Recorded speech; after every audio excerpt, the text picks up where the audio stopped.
my friends, and welcome to Where Wendy Creates. Today we are working with the Gammill Statler Stitcher Optimum, and we are changing the thread.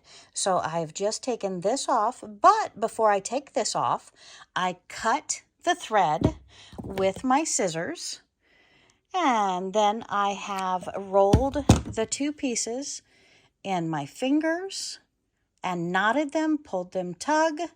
And now we've put the new thread here that we want to use, and we're going to go to the other side and pull it through.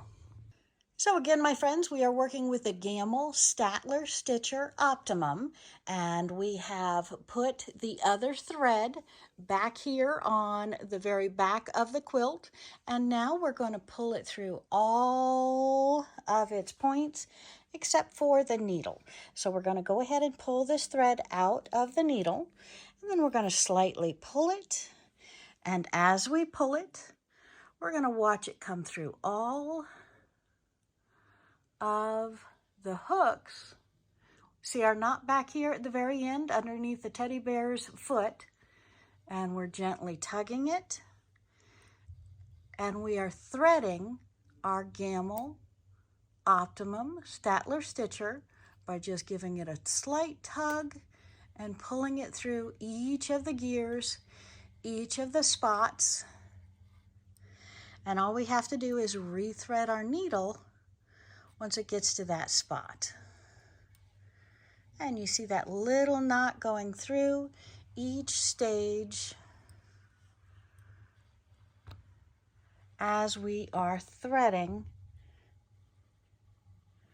our Statler Stitcher. Okay, so now we can take that knot and we can cut it off and then thread our needle.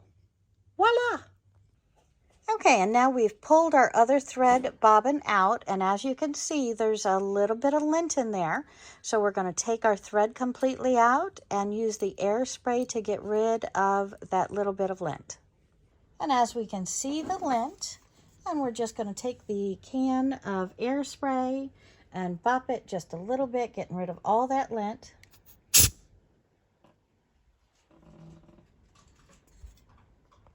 Okay, my friends, so now we have our bobbins that we wound, and we have our case. We've blown it out with air and cleaned it out.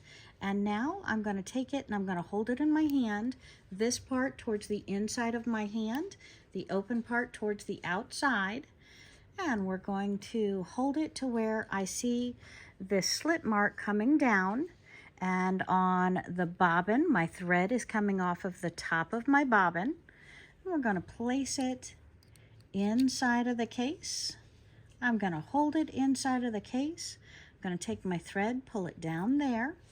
It's going to come up top and come out the top.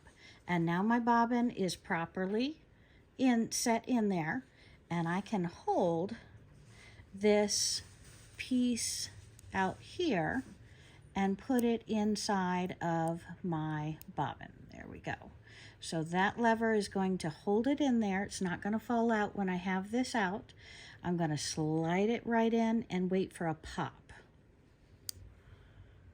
Okay, now we're looking at the bobbin, part where the bobbin goes in, and I have my wound bobbin that I'm ready to put in. I'm going to hold this piece here out away, and I'm going to slide it right in there. We don't want the bobbin to be damaged, so I'm always going to keep my hands underneath it to where it is not going to ever fall. And I'm sorry, I'm trying to look through the camera and do this. I hope you're seeing this all right. And we're going to put it right in, and we should hear a little snap. And I didn't, so I want to hear my snap. All right, and we have our bobbin in. Now we can do a stitch and pull our thread up.